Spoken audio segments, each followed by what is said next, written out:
What's the meaning of blether?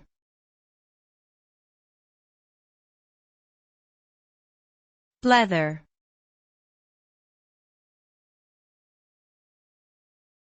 Blether.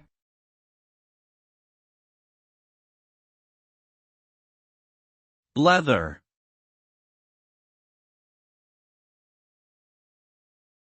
Blether.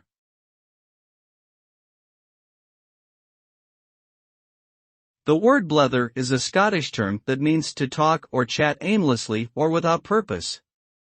It is often used in a derogatory manner to describe someone who talks too much or excessively, particularly when what they're saying is boring or irrelevant. The term can also be used to describe a person who speaks in a confusing, unclear or rambling manner.